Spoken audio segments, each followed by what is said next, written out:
नाम का एक छोटा सा गांव, चारों तरफ घना जंगल और गांव से थोड़ी ही दूर एक सुनसान नदी बहती थी। दिन में तो सब कुछ बिल्कुल सामान्य लगता था, लेकिन जैसे ही शाम होती पूरा गांव डर के साए में जीने लगता। पिछले कई दिनों से हर रात कोई ना कोई आदमी अचानक गायब हो जाता। अगली सुबह नदी के किनारे बस उसकी चप्पलें, कपड़े या लाठी मिलती, लेकिन इंसान का कहीं कोई निशान नहीं मिलता था। मुखिया जी, ये तीसरा आदमी है जो 2 दिन में गायब हो गया। अब तो डर के मारे कोई शाम के बाद घर से बाहर भी नहीं निकलता। घबराओ मत, चाहे जो भी हो, आज नहीं तो कल उसका पता जरूर चलेगा।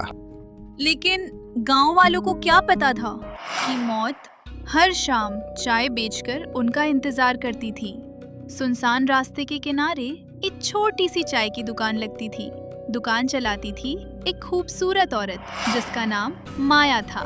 आइए बाबू, आइए, अभी अभी ताजी अदरक वाली चाय बनाई है, एक कप पी लीजिए, सारी थकान पल भर में उतर जाएगी।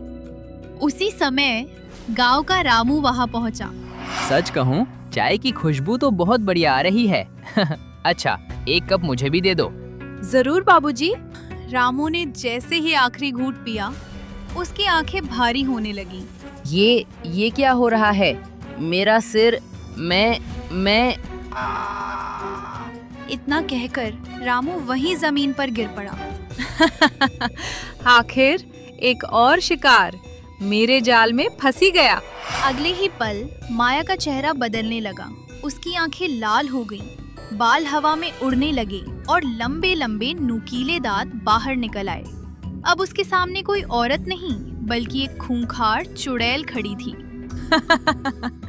अब कोई तुम्हें बचाने नहीं आएगा। उसने बेहोश रामू को घसीटा और अंधेरे में नदी की तरफ ले गई। कुछ देर बाद वहाँ सिर्फ सन्नाटा बचा था, लेकिन चुड़ैल की भूख यही खत्म नहीं हुई। अगले ही दिन उसे एक और शिकार मिल गया। बहन, जरा जल्दी एक चाय देना, बहुत थक गया हूँ। अभी लाई बाबूजी। वाह, ऐसी चाय तो मैंने कभी नहीं पी। ये मुझे नींद क्यों? और वो भी बेहोश होकर गिर पड़ा। आज का शिकार भी मिल गया।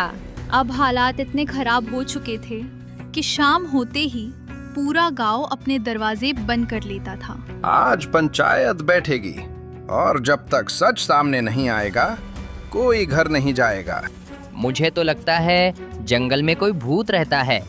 नहीं, ये किसी तांत्रिक का काला जादू है। अंदाजे लगाने से कुछ नहीं होगा, हमें सबूत चाहिए। उधर चुड़ैल रोज की तरह नए शिकार की तलाश में थी। उसी शाम गीता जंगल से लकड़ियां लेकर लौट रही थी।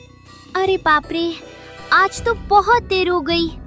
तभी उसकी नजर नदी किनारे पड़ी। ये तो वही चाय वाली है, पर ये क्या कर रही है? अचानक माया का शरीर बदलने लगा। हे भगवान, ये औरत नहीं है, ये तो चुड़ैल है। डर के मारी गीता भागती हुई गांव पहुंची। मुखिया जी, मैंने सब कुछ अपनी आंखों से देखा है। शांत हो जाओ, पहले बताओ क्या देखा? वही चाय बेचने वाली इंसान नहीं है, वो चुड़ैल है। वही सबको मार रही है। क्या सच बोल रही हो? अगर एक भी बात झूठ हो तो मुझे जो सजा देना चाहो दे देना। ठीक है, आज रात उसी का आखिरी दिन होगा। योजना के मुताबिक वीर और उसकी पत्नी सीता चाय पीने पहुंचे। बाकी गांव वाले झाड़ियों में छिपकर इंतजार करने लगे। बहन, 2 कप चाय देना। अभी लाई। तुम रोज यहाँ अकेली रहती हो, डर नहीं लगता? डर? मुझे बिल्कुल नहीं। तुम्हारा परिवार कहाँ रहता है? इतने सवाल क्यों पूछ रही हो? अरे ऐसे ही पूछ लिया। अब चुड़ैल सब समझ चुकी थी। तो तुम लोग मुझे फंसाने आए हो। वो तुरंत अपने असली रूप में आ गई। आज तुम दोनों में से कोई भी जिंदा नहीं बचेगा। जैसे ही वो सीता पर झपटी, वीर ने पूरी ताकत से जलती हुई मशाल चुड़ैल पर दे मारी। नहीं, मैं जल रही हूँ। ये अंत नहीं है।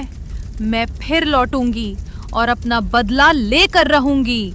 कुछ ही पलों में आग ने चुड़ैल को पूरी तरह घेर लिया। उसकी बात पूरी होने से पहले ही उसका शरीर राख बनकर जमीन पर बिखर गया।